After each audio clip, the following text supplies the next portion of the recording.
చంద్రబాబు నాయుడు పదాల గారిడి చిత్రంగా ఉంటుంది. ప్రజలకు అర్థం కాని భాషలో ఏదేదో మాట్లాడడం ద్వారా ఏదో జరిగిపోతోందనే భ్రమను ప్రజల్లో కల్పిస్తారు. బాబు చెబుతున్న మాటలు, సిద్ధాంతాలు అర్థం కాకపోవడం ప్రజల లోపమే తప్ప ఆ విధానంలో ఉన్న గందరగోళం కాదు అని అందరూ నమ్మే పరిస్థితి అని ఆయన కల్పించగలరు. P4 అనే పేరుతో అలాంటి ఒక మాయా విధానాన్ని జనం నెత్తిన రుద్దుతున్నారు. రాష్ట్రంలో నిరుపేదలు అందరినీ సంపన్నులుగా మార్చేయడం తన లక్ష్యమని ఎన్నికల ముందు ప్రచార సభల్లో ప్రజల చెవుల నుంచి రక్తం వచ్చేలా డబ్బా కొట్టారు. అధికారంలోకి వచ్చాక ఆరోగ్యశ్రీకి మంగళం పాడారు. పేద విద్యార్థుల కోసం నిర్మించిన మెడికల్ కాలేజీల్ని ప్రైవేటు పరం చేయడానికి శరవేగంగా అడుగులు వేస్తున్నారు.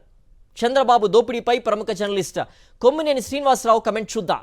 ఆంధ్ర ప్రజలు ఒట్టి అమాయకుల్ని చాలా మంది అనుకుంటారు. అది ఒక్కోసారి నిజమేనేమో అనిపిస్తుంది. ఎందుకంటే వారు కొందరు చేతిలో తరచూ మోసపోతుంటారు. ఒకసారి మోసపోతే అది మోసం చేసిన వారి తప్పు అవుతుంది. పదే పదే మోసపోతే అది మోసపోయిన వారి తప్పేనని నానుడి. ఇది ఏపీ ప్రజలకు వర్తిస్తుందనిపిస్తుంది. ఎందుకంటే ముఖ్యమంత్రి చంద్రబాబు నాయుడు ఎన్నికల సమయంలో చేసే ప్రచారానికి ఆ తర్వాత ప్రభుత్వం నడిపే తీరుకు సంబంధం ఉండదని అందరికీ తెలుసు. అయినా ఆయన చెప్పే మాటలు నమ్ముతారో లేక వేరే ఇతర కారణాల వల్ల గెలుస్తారో కానీ 3 సార్లు ఎన్నికల్లో గెలిచి ఆయన ముఖ్యమంత్రి కాగలిగారు. మరోసారి సొంత మామ ఎన్టీఆర్ను కిందకు లాగిపడేసి సీఎం అయ్యారు. అది వేరే చర్చ.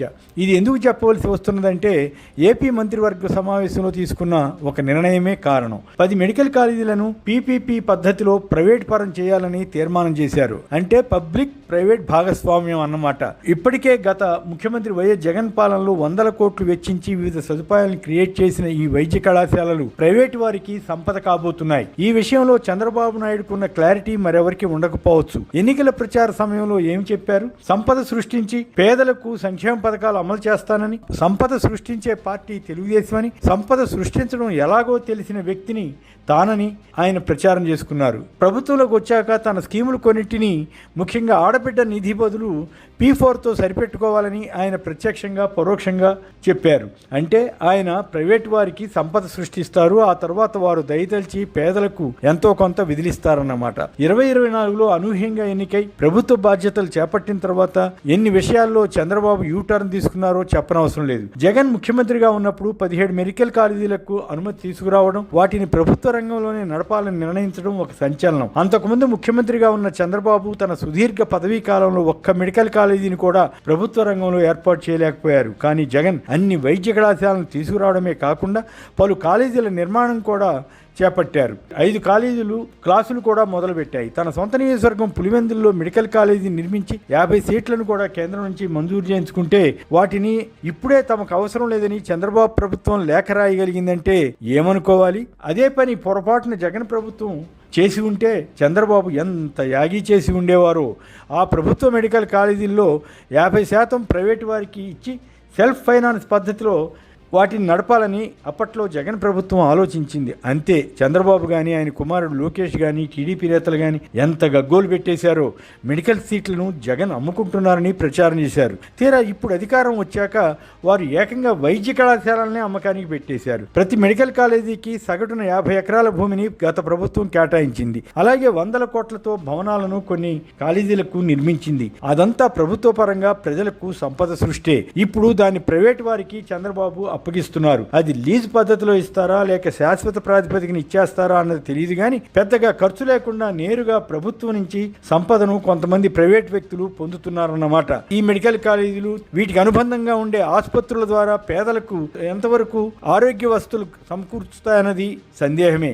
ఇక ఇతర విషయాలు చూస్తే TCSకి ఏకంగా 20 ఎకరాలను 99 పైసలకే భూమిని అమ్మివేయడానికి నిర్ణయించారు. దీనిపై తీవ్ర విమర్శలు రావడంతో లీజుగా మార్చారేమో తెలియదు.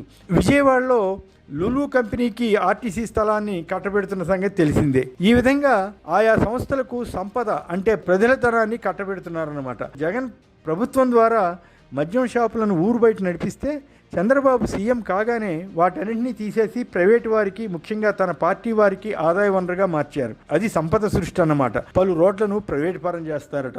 ఇప్పుడు మెడికల్ కాలేజీలను ప్రైవేటు పరం చేయడానికి కూడా ఎల్లో మీడియా అండతో సమర్థించుకోవడం ఆరంభమైంది. నీచమైన జర్నలిజానికి ఎల్లో మీడియా ప్రతినిధిగా మారిందని సోషల్ మీడియాలో కొందరు బాధపడుతున్నారు. ప్రభుత్వం వద్ద డబ్బు లేదని, ప్రభుత్వ రంగంలో అయితే బాగా నడవని కూడా ప్రచారం చేస్తారు. మెడికల్ కాలేజీలపై ప్రభుత్వ నిర్ణయాన్ని తప్పుపడుతూ మాజీ ముఖ్యమంత్రి జగన్ ఒక ఘాటు ప్రకటన చేశారు. కమిషన్ల కోసం ప్రభుత్వ మెడికల్ కాలేజీలను మీ వాళ్లకు పందారం చేస్తారా అని ప్రశ్నించారు. 2019 ముందు ఒక్క మెడికల్ కాలేజీ అయినా ప్రభుత్వ రంగంలో తెచ్చారా అని ఆయన ప్రశ్నించారు. 17 కాలేజీల్లో 5 చోట్ల క్లాసులు కూడా ఆరంభమయ్యాయని ఆయన గుర్తు చేశారు. ఈ ఏడాది కాలంలో చంద్రబాబు ప్రభుత్వం చొరవ తీసుకుని ఉంటే మిగిలిన 12 కాలేజీల్లో క్లాసులు ఆరంభమయ్యేవని ఆయన అభిప్రాయపడ్డారు. దీనివల్ల పేద విద్యార్థులు కూడా వైద్య విద్య ఆరంభించే అవకాశం ఉందని, పేదలకు వైద్య సదుపాయం పెరిగే అవకాశం ఉండేదన్నది ఎక్కువ మంది భావన. స్కాముల కోసం ప్రైవేట్ పరం చేస్తున్న ఈ కాలేజీలను తాము అధికారంలోకి వచ్చాక మళ్లీ ప్రభుత్వ రంగంలోకి తీసుకొస్తామని జగన్ స్పష్టం చేశారు. టీడీపీని ఎన్టీఆర్ స్థాపించినప్పుడు పేదల సంక్షేమానికి పుట్టిన పార్టీగా చెప్పేవారు. చంద్రబాబు నాయకత్వంలోకి వచ్చాక టీడీపీ కొంతమంది ప్రైవేటు వ్యక్తులకు సంపద సృష్టించే పార్టీగా గుర్తింపు పొందుతోంది. ఆయన ప్రైవేటు కార్పొరేట్ సంస్థల డార్లింగ్గా గుర్తింపు పొందారు. ఈ నేపథ్యంలో చంద్రబాబు వైద్య కళాశాలను ప్రైవేటు పరం చేస్తున్నారు. ఇప్పుడు ఎవరి తప్పు? ఆంధ్ర ప్రజలదా లేక చంద్రబాబుదా?